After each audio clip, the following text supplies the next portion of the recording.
এই দুইটি অভ্যাস হতে পারে আপনার হঠাৎ মৃত্যুর কারণ। ইসলাম ধর্মে এই দুইটি কাজ করতে নিষেধ করা হয়েছে, যা করলে আপনি সুস্থ থাকলেও হঠাৎ মারা যেতে পারেন। শুধু তাই নয়, রাসূলুল্লাহ সাল্লাল্লাহু আলাইহি ওয়াসাল্লাম এই দুইটি কাজ করতে কেন নিষেধ করেছেন তা নিয়ে আধুনিক বিজ্ঞান দিয়েছে সত্যতার প্রমাণ। প্রিয় দর্শক, আপনি যদি প্রিয় নবী হযরত মুহাম্মদ সাল্লাল্লাহু আলাইহি ওয়াসাল্লামকে বিশ্বাস করেন, অবশ্যই আলহামদুলিল্লাহ কমেন্ট করবেন। অবশ্যই বাঁচতে চাইলে ভিডিওটি সম্পূর্ণ দেখবেন এবং বেশি করে শেয়ার করে দিবেন, যেন আপনার একটি শেয়ারে লক্ষ লক্ষ মানুষ সতর্ক হতে পারে। রাতে ঘুমানোর সময় প্রায় মানুষের হঠাৎ মৃত্যু হয়। কাজ করতে গিয়ে একজন সুস্থ মানুষ হঠাৎ করে মারা যায়। খাবার খেতে গিয়ে একজন সুস্থ মানুষ হঠাৎ করে মারা যায়।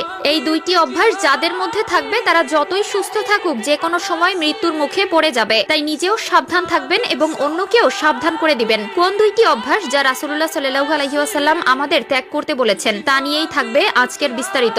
জানেন কি রাতে সুস্থ মানুষ হঠাৎ করে মারা যায় কেন? এর এক নম্বর কারণ হলো রাতের বেলায় ঘুম থেকে উঠে হঠাৎ করে দাঁড়িয়ে পড়া। হতে পারে সেটা বাথরুমে যাওয়ার জন্য। আধুনিক বিজ্ঞান বলেছে হুট করে দাঁড়িয়ে পড়ার জন্য আপনার মস্তিষ্কে অক্সিজেন পৌঁছাতে পারে না, ফলে মৃত্যু পর্যন্ত হতে পারে। শুধু তাই নয়, এই ঘুম থেকে কাউকে আচমকা জাগানো এবং ঘুম থেকে উঠে হুট করে দাঁড়িয়ে পড়বেন না। অনেক সময় ঘুমন্ত মানুষকে হঠাৎ করে ডাক দিলে সে কিছু সময়ের জন্য দিকবেদিক হারিয়ে ফেলে এবং তার মস্তিষ্কে প্রচুর পরিমাণের প্রেসার সৃষ্টি হয় ও মস্তিষ্কে অক্সিজেন সরবরাহ বন্ধ হয়ে যায়, ফলে ব্রেন স্ট্রোক করার 90% চান্স থাকে। 2 নম্বরে, অতিরিক্ত গরমে কাজ করে এসে অথবা দৌড়াদৌড়ি করে এসে সাথে সাথে গোসল করবেন না। এই অভ্যাসটি যাদের আছে অবশ্যই আজই ত্যাগ করুন। কেউ যদি শরীর অতিরিক্ত গরম করার পরে সাথে সাথে ঠান্ডা পানি দিয়ে গোসল করে তাহলে তার শরীরে খারাপ প্রভাব পড়ে এবং শরীরের অভ্যন্তরীণে থাকা অঙ্গগুলো কার্য প্রক্রিয়া বন্ধ করে দেয়, যার ফলে মৃত্যুর মতন ঘটনা ঘটে। শুধু তাই নয়, অতিরিক্ত খাবার খেয়ে কখনো দৌড়াদৌড়ি করবেন না এবং শুয়ে পড়বেন না, তাহলে আপনার হজমে বাধা বিঘ্ন ঘটবে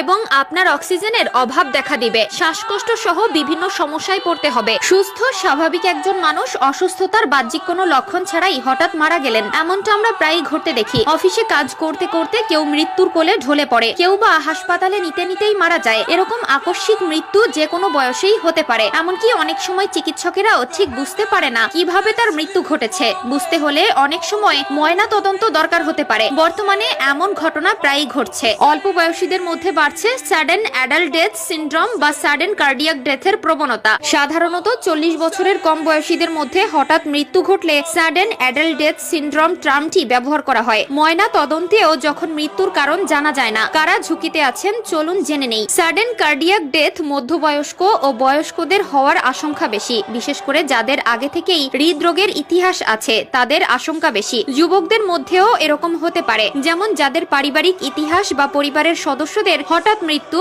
ব্যায়ামের সময় অজ্ঞান হয়ে যাওয়া বা খিঁচুনি বা অজ্ঞান হওয়ার ইতিহাস আছে তাদের এরকম হতে পারে। এক্ষেত্রে সতর্কতা ছাড়াই হঠাৎ হৃদযন্ত্রের